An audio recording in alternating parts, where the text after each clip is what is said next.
Hey boys and girls, welcome back to the table, and today you might notice that I don't have any crayons. That's because today we're going to make something pretty exciting. We're going to make some Play-Doh today. As later on I'm going to want to show you guys some 3D work, and maybe you don't have Play-Doh at home, so this is a way that you can make it. Now, this is a lot of fun, but you really do need to make sure you have permission from your grown-ups today because this is messy. So here's the things you're going to need. You're going to need some measuring cups. And my third grade friends, I know that you know from math class in your measurement unit that I don't mean these kind of cups because they come in different sizes. This one's a tiny cup. Here's a medium-sized cup, even a great big cup. This one I have to be careful with because it has one of our ingredients in it, which I'll get to later. I'm going to put that one back aside. I'm going to get these out of our way because we do not need those kind of cups. I'm talking about measuring cups. You're going to need measuring cups. You'll need a liquid measuring cup. You will need a 1 cup measurer and a 3/4 cup measure. Now, if you don't have a 3/4 cup measure, that's okay. Most of us have a 1/4 cup measure in our measuring kit. And if it's 3/4 of a cup and you only have a 1/4 cup measure, what do you need to do? That's right, you need to use it 3 times because 3 1/4 equal 3/4. Fun fraction math in art today. Now, we're going to do a lot of different things today. We're going to do some math. We're going to do some science. We might even get in some PE and some language arts. I bet some of you are going to be counting. Keep up with it. I'll get there. You will need a measuring bowl or a mixing bowl. I'm sorry, this is not a measuring bowl. This is a mixing bowl. We will need that. You're going to need some salt. You are going to need some flour. And you'll notice that mine says, oop, we got really dark all of a sudden. There we are back. You're going to notice that mine says all-purpose flour. Now, most of our grown-ups are going to know that there are different types of flour. You do want all-purpose flour for this one, or just regular bleached flour or unbleached flour. You're not going to need a bright flour or anything exciting like that. And you will need some water. Okay, and we'll get to that later. That's actually our last ingredient that we need. So I'm going to keep it over there so it doesn't spill. And since it's a liquid, it'll go with our liquid measuring cup. And again, we'll get to that one later. Now, we're also going to learn a little bit about baking skills today. Now, all kinds of stuff in art. Like I said, we're going to get to a lot of stuff. So the first thing I need, is actually the 3/4 measure and our salt. So we are going to make a basic salt dough. This is a really, really fun type of Play-Doh. And what's really cool about it is when it dries, you can paint it and you can color on it and you can make a project that will actually last. So for anybody wondering, I got this recipe out of this book. It's called Clay Lab. It's by an art teacher named Cassie Stevens. And grown-ups, there are actually a couple other clay recipes in here that I will probably post up on Blackboard later.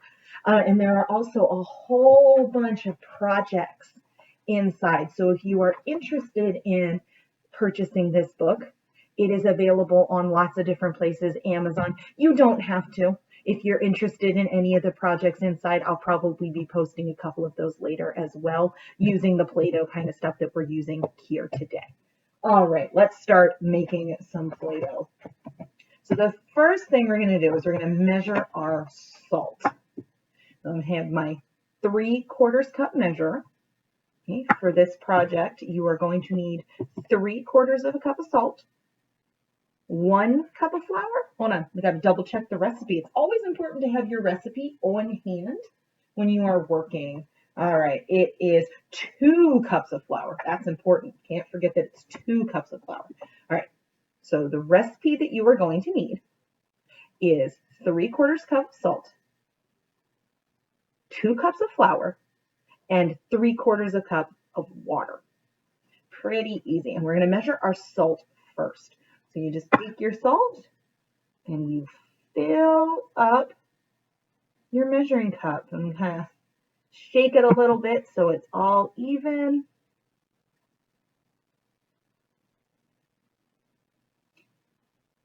And the good thing with this recipe is if it's not exact, that's okay. Now you'll notice that I am patting this into place. So I can check if I were doing this at my dining room table, I would brush it off, and I'll show you how to do that with the flour because it comes in a bigger container. And then you take your salt and dump it into the bucket. Ooh, that was satisfying. All right, now we're going to measure our flour. And flour is a little bit different when we measure it because flour has a different consistency to it than salt does.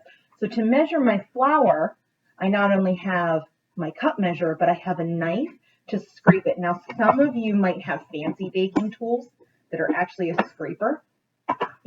I don't. I have a knife. So that's what I'm going to use. And in my flour container, you will notice that I have a scooper because when we measure flour, we want it to be fluffy. This is when you're baking, you want it to be fluffy too. So you take and you put your your flour into your cup and you want it to be heaped on top. Okay? We don't shake flour down. We do not pack it because then your recipe will be incorrect. And then you take your knife and you just slide it off the top so it's nice and level. So I have one. Try not to make a giant mess here. Flour can be a little tricky to clean up if it goes everywhere. So again, make sure that your grown-up says it's okay for you to be doing this before you start. Right? It's all heaped up. And then I scrape it off the top. All right. And then that goes in there. And we are all done with our dry measuring cups.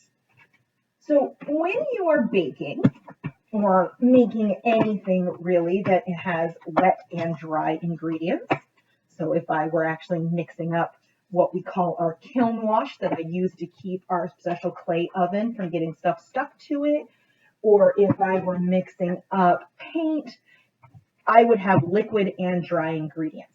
Dry ingredients use dry measuring cups, and liquid ingredients use liquid measuring cups. Okay? And your classroom teacher could probably tell you a little bit better than I can about why, but basically what it comes down to is liquid measurements are just slightly different than dry ingredient measurements. So just like with baking, the first thing I'm going to do, and I'm using my hand, you can use a spoon, the knife that we use to do the sliding with, whatever, it's up to you. I like to use my hand. And I'm mixing together the salt and the flour because we mix together our dry ingredients first, just like we're baking cookies. Now, unlike cookies, it is very, very important to understand that what we are making right now, even though it's made out of edible ingredients, it is not to eat, okay? It has raw flour in it, which is not good for us, and it has a lot of salt in it, which is also not good for us. Okay, so we do not want to eat this. It is not a baking dough. It is a drying and making art dough. All right, now we are going to measure our liquids. And I'm going to do something a little weird here when I do measure my liquids. I'm going to get down at eye level, turn this a little bit. It's probably a little hard to see on your end, but the line that I'm looking at is right here. It's my 3/4 of a cup line. And I'm going to get down to eye level so that I can see when the water's at the right spot. And what I'm looking at here to know this measurement is I'm looking at something that's called the meniscus. And I just about have it. A little bit off. There we go. There we go. Perfect. All right. So the meniscus, boys and girls, you kind of see it here, is the line that the water makes as it's on the top, or the top of the water. It's like the surface tension part. Here's some of our science. And why that is happening, it's called a hydrogen bond. Where are my science friends at? Yeah. So a hydrogen bond is the molecules sticking together. And with water, they do something really cool. They actually bend just a little teeny tiny bit to the glass sides. And that line is called the meniscus. I have a couple of PE friends that are going, no, Mrs. Hagen, the meniscus is that bone, that cartilage in your knee, and it helps protect your knee from your bones moving around. You are correct too. It is also the same word there. And I probably have some language arts friends that are going, it's the same word, but it means a different thing. What's the word that means it's the same word that means a different thing? You're right, it's a homonym. Good job, guys. See, I told you we would do some PE and some language arts and art today. So I'm looking at that meniscus line, and I want the bottom of that line to come to the line where I am measuring. And then I dump. Okay, and for this one, I'm not going to use my hands because they would just get icky, sticky. I'm going to use the knife here, mostly because I forgot to grab a spoon. I'm going to stir, stir, stir, stir. And what it's starting to do in here is it's starting to get a little doughy. And at some point, I am going to have to use my hands. But that initial stirring together, I like to do with a spoon or a knife or a rubber scraper, or if your grown-ups say that it's okay and they have a stand mixer, you could dump this all into one of those big stand mixers, because even though you can't eat this, it doesn't have anything in it that wouldn't go in a stand mixer anyway. All right, and once it starts getting kind of crumbly, you are going to want to use your hands and start kneading it together. Okay. I'm noticing that I have a lot of dry underneath, so I am actually going to add just a little bit more water, not a lot. Okay, I'm not even going to let it come up to the half mark here, or the half cup mark. And I'm probably only going to pull in a little bit of that, because I don't want to get it too wet, because that would be a little icky.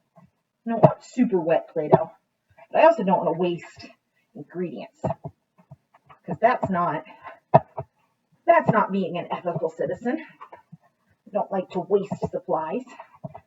All right, now it's starting to really come together. So what's really, really cool about this dough, like I said in the beginning, is that once you have it made, and there's quite a bit of it, okay, you can mold it just like the clay we use in the art room. Okay, and I promise I will have a project later on where I do this with. I promised some third grade friends that we would make dragons this year. Don't worry, third grade, I got you. We are going to make some salt dough dragons. Okay. But once you have it all mixed up, you can make something out of it and set it aside, let it dry, and then you can paint it and have something that you can keep. Or you can get a Ziploc baggie or a Tupperware bowl or something else that's airtight.